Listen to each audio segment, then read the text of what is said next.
All right, let's just get right into it. You know that feeling, right? You're trapped in a conversation about the weather or weekend plans or some meaningless office gossip, and you can literally feel your mental energy just draining away. Well, today we're going to unpack the psychology behind why so many of us really truly can't not stand small talk. So, let me ask you this straight up. Does a question like, how's the weather, feel like someone's trying to run a supercomputer on a single tiny battery? If you've ever felt that way, you are definitely not alone, not by a long shot. And that feeling, that exhaustion, it isn't just you being weird or antisocial. It's a real, actual cognitive response. There's science that explains why your brain pushes back so hard against those simple chats, and we are about to break it all down. So, first things first, let's really define the problem here. Why can these conversations, which seem so simple and harmless on the surface, feel so incredibly draining? I want you to think about your brain as this incredibly powerful engine. Seriously, it's built for high performance, you know?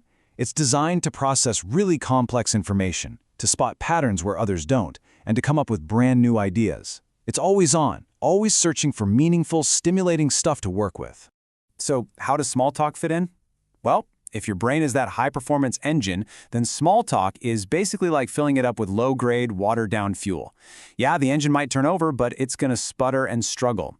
It just fails to engage the parts that are built for power. And that mismatch, that's what creates that feeling of being so mentally tired. And you know, this leads us to a really common myth, that if you hate small talk, you must be antisocial. But that is just not the real story. In fact, the truth is something way more interesting. The label you might get, or maybe one you've even given yourself, is antisocial or just awkward. But the reality is so much simpler and honestly, way cooler. It's not a rejection of being social, it's a powerful preference for depth when you are. So this is the crucial part to get. The goal for people like this isn't to avoid other humans, not at all. It's to avoid conversations that feel like they're going absolutely nowhere. The real craving is for abstract thinking, for exploring big ideas, and for building a real, genuine connection that actually means something. All right, let's get into the science. What is actually going on inside your brain that creates this preference? It all boils down to a pretty fundamental need. The key phrase we need to know is cognitive stimulation need. And this isn't just a casual want. For some brains, it's a core requirement. It's this deep, intrinsic drive to hunt for information that's complex, that's new, and that's genuinely engaging. You could say it's the brain's hunger for a real meal, not just a snack. And this just lays out the difference perfectly. On the left, you've got that low stimulation fuel we talked about. Weather, basic weekend plans, who's doing what at the office. But then look at the right. That's the high stimulation stuff your brain might be craving. Abstract ideas, figuring out systemic patterns, like how does this whole system actually work? Or debating future possibilities, like where AI is going to take us. It's a totally different ballgame.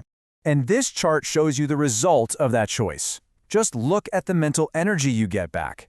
A deep conversation can actually energize you, right? It fills your tank back up. But small talk, it barely even moves the needle. It costs you energy and gives you basically nothing in return. Okay, so we know the brain needs stimulation, but how does it go about finding it? This brings us to our second big idea, the actively observing mind. This is something called active observation.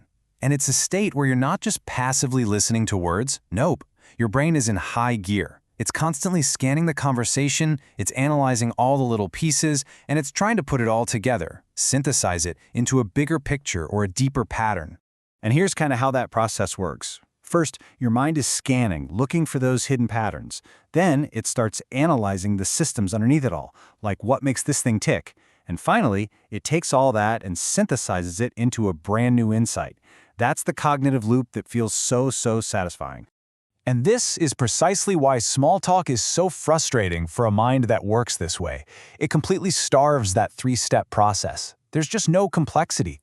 There are no new patterns to find. And because of that, there's absolutely nothing to synthesize. It effectively shuts down the very mental machinery your brain loves to fire up. So after all that, what does this all mean for you? It means we can totally reframe this entire experience. It's time for a whole new perspective. Let this be the one thing you really take away from this. Your dislike of small talk is not a social flaw you need to fix. It is a cognitive feature. It's a part of how your brain is wired. Even more than that, it's a giant signpost pointing directly to what your mind truly values. So let's just recap real quick. Disliking small talk is directly connected to your brain's need for real cognitive stimulation. Your mind is probably wired for active observation. It's always looking for those deeper patterns. Remember, it's not about being antisocial. It's about a deep need for depth. So the most important thing, embrace this, own it. It's a sign of a really curious and intelligent mind. And I'll leave you with this final thought to chew on. What if we stop looking at every conversation as some kind of social hurdle we just have to get over? What if, instead, we saw each one as an opportunity, not just to connect with another person, but as a chance to truly, deeply think?